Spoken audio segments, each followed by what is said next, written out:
My name is Ramakrishnan. I am a software engineer. I have two questions for you. The first is, what does Islam say about donating organs after death? Is it okay or is it prohibited? Second question is, what does Islam say about atheists? That's it. The brother has two questions. I think non-Muslim are one asking two, no problem.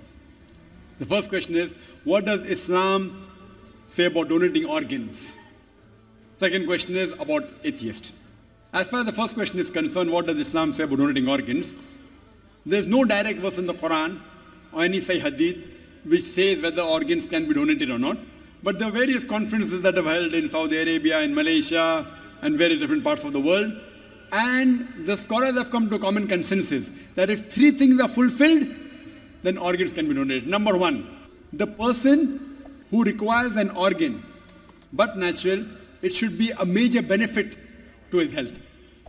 He can receive organ as long as it's a benefit or saves his life. Point number two, the person donating the organ, after he donates the organ, it should not be a major loss to his health. For example, if I donate my heart, I will die. So I can't donate my heart. But the doctors say that out of 2 kidneys present, a person can even survive with 1 kidney.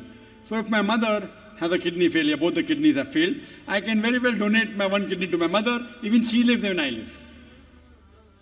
But naturally, after a person dies, if he wants to donate any other organ, that is permissible. But if he's alive, he should not donate any part of the body which will cause a major damage to his health or a loss of life. And the third criteria is, it should not be for money. No one should sell organ. If all these 3 conditions are fulfilled, then organ donation very well can be done. As far as the second question is concerned, what does Islam have to say about atheists? As far as I'm concerned, whenever I meet an atheist, are you an atheist, brother? He said no. Whenever I meet an atheist, the first thing I do is I congratulate that atheist. People may wonder that why is Zakir congratulating atheists?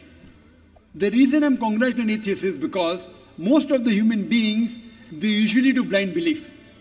He is a Hindu because father is Hindu. He is a Christian, father is a Christian. Many Muslims are Muslim because father is a Muslim.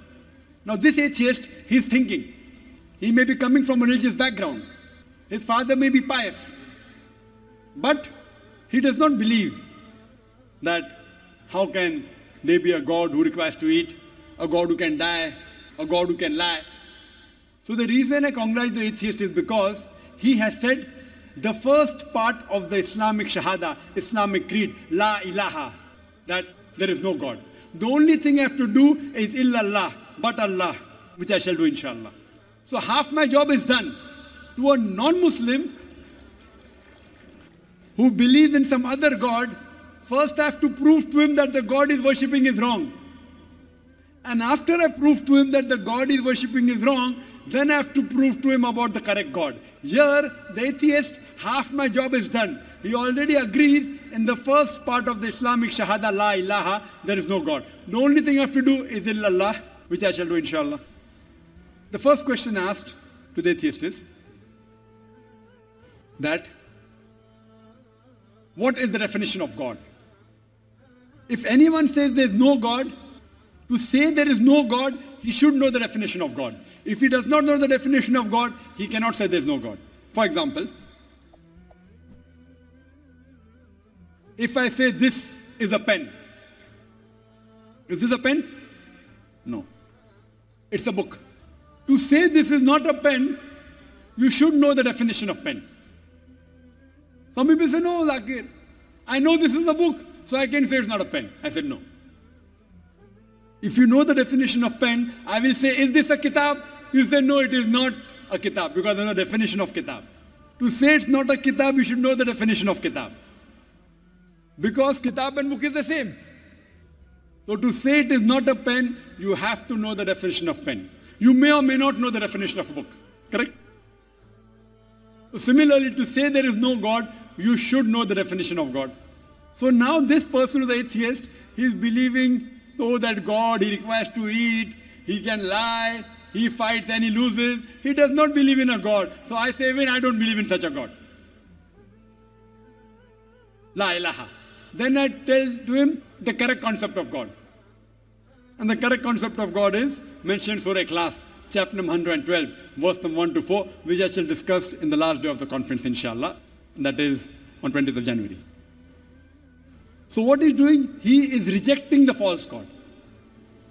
Then I ask the question to the atheist, that if suppose there is equipment which is brought in front of you, who no one in the world has ever seen, no one knows about it. And if I ask the question, that who will be the first person who will be able to tell you the mechanism of that equipment? The atheist will tell. The first person who will tell the mechanism of this equipment, who no one in the world has seen, it is the creator. Some may say the manufacturer. Some may say the inventor. Some will say the person who has made it, maker. He may say creator, maker, inventor, manufacturer. Whatever he says, it will be somewhat similar. Don't grapple with the words. What he says, accept it. Then ask him. Then repeat the lecture which I gave, which I don't intend repeating, that how did the universe come into existence? So he will tell about the Big Bang. Then I'll tell him that when did you come to know? He will tell you in 1973, yesterday in science, 30 years back, 40 years back. I will say, what you are talking about the Big Bang you came to know 30 years back is mentioned in the Quran 1400 years ago. Who could have mentioned it? He will say, maybe it's a fluke. Don't argue with him. Continue. What is the shape of the earth? He will tell you, previously people thought it's flat, now we know it's spherical. When did you come to know? He will tell you 1577, when Sir Francis Drake sailed around the earth. When? 300 years back, 400 years back, 450 years back. The Quran mentions 1400 years ago. Who could have mentioned it? We will say, oh, maybe your Prophet Muhammad, peace be upon him, he was an intelligent man. Don't argue, continue. Light of the moon, is its own light or reflected light? He will tell you, previously we thought light of the moon was its own light. Recently we have come to know a couple of 100 years back, it's reflected light. It's mentioned in the Quran, Surah Furqan, chapter 25, verse 61. Light of the moon is reflected 14 years back. Who could have mentioned it? Now we'll pause. Don't wait for the answer. Continue. In school, I was taught that the sun was stationary. It did not rotate about its axis. He'll ask, is that mentioned in the Quran? I said, no, that's what I learned in school.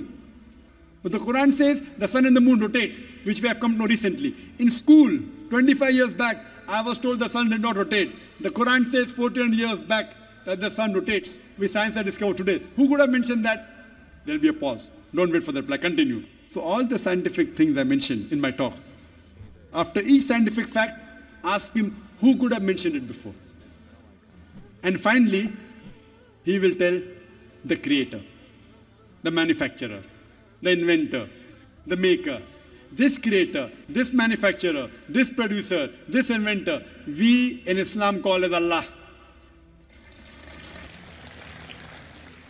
That's the reason today science is not eliminating God, La ilaha, it is eliminating models of God, illallah. Therefore, Sir Francis Bacon, a very famous philosopher, he said that little knowledge of science makes you an atheist, in-depth knowledge of science makes you a believer in God. So, with this help of this lecture, Quran Modern Science, you can prove the existence of God scientifically. Hope that answers the question.